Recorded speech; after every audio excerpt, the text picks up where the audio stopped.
Ya kalau saya kebetulan kan asli lahir di situ. Oh ya. Ya. Kemudian karena profesi kan sempat merantau lama. Nah, ketika kita sepulang dari perantauan itu masuk desa sendiri seperti apa asing. ya? Asing. Kan nggak lucu, tersesat di desa sendiri nggak lucu ya. Nah, di situ untuk mempelajari sejarah ternyata akan memberi spirit tersendiri bagi generasi ya. Kalau sekarang milenial lah. Ya. Nah, sedang disebut Parangjoro. Kalau sekarang kita hanya membekasnya gini. Parangjoro dulu sempat juara nasional pertanian. Parangjoro dulu pertanian, sekarang industri. Nah, kalau kita lebih ke dalam lagi, kebetulan kita mengenal Mas Surya, pemerhati sejarah. Mas Surya menyodorkan sebuah literasi lama menyebut tentang Parangjoro justru di era sebelum 1900-an. Dan ini kan sangat luar biasa. Ketemunya bagaimana ini ketemunya? Nah, ketemunya apa itu? Kalau UMKM setelah saya langsung masuk ya. Iya.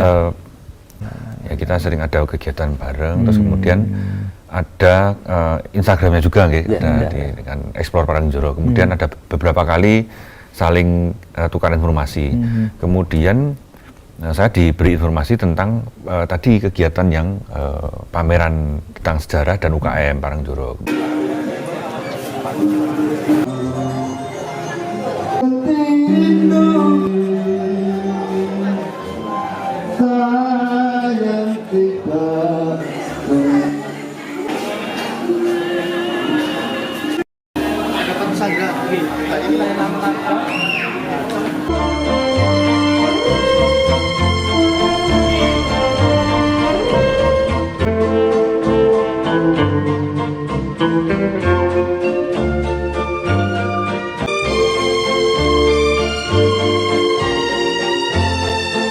Kemudian saya dijabri Mas Adi untuk kan terus selain pameran itu ada juga kegiatan Sarasehan. Jadi Sarasehan tentang sejarah Parangjoro di hari keduanya. Di hari kedua.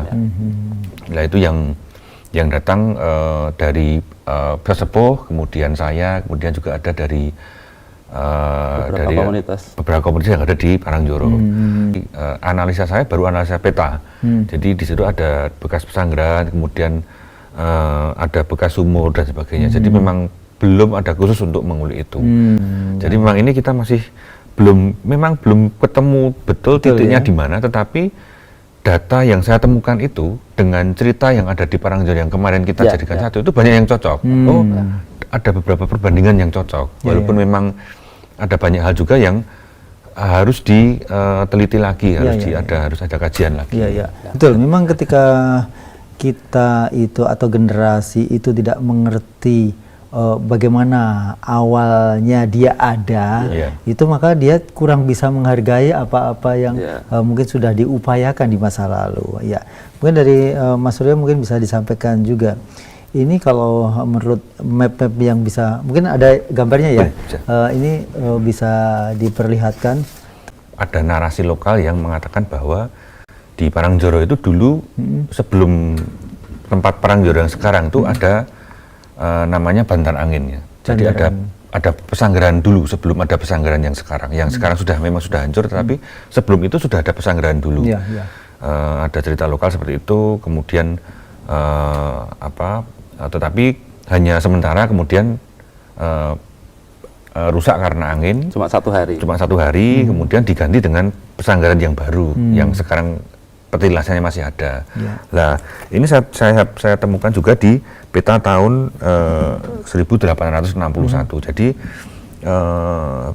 bukti sejarah paling lama yang kita temukan itu dari tahun 1861 ini tentang adanya logo ini, ada simbol PG. PG itu bukan pabrik gula tetapi pesanggerahan. Oh, pesanggerahan. Kalau pabrik gula itu ini. Ini. Jadi SF dilogokan SF. SF itu sugar fabrik, jadi pabrik gula. Ya, kalau PG itu pesanggerahan. Jadi di titik di Parangjoro itu sudah ada pesanggerahan di tahun 1861 dan itu sudah ada dicatat di peta. Dan sebenarnya pesanggerahan itu sendiri apa sih intinya?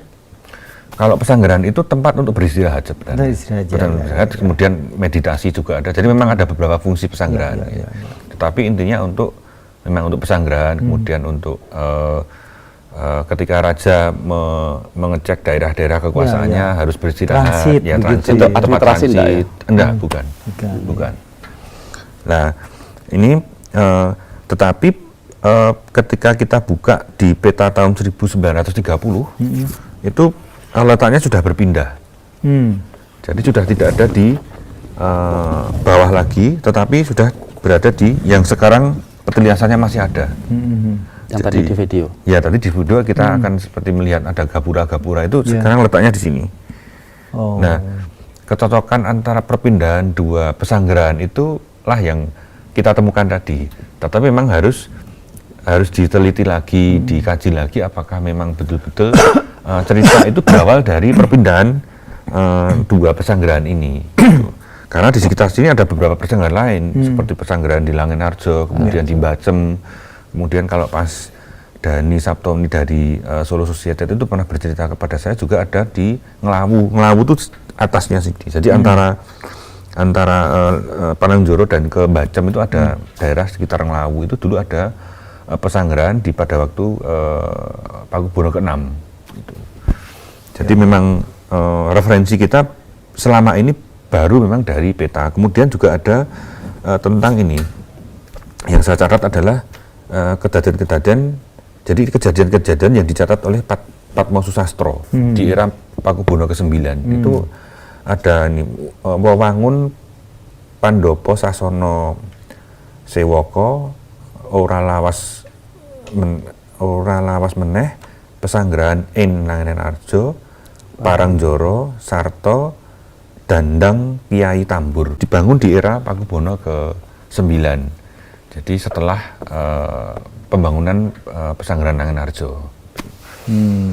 Jadi memang ini masih sekali lagi kita sampaikan kita lagi menyatukan mengawali menyatukan pasal-pasal yang belum tertata gitu. Karena ada banyak data yang harus dan dibandingkan. ini masih berproses sampai saat ini. Masih berproses. Jadi belum finish Iya. ya.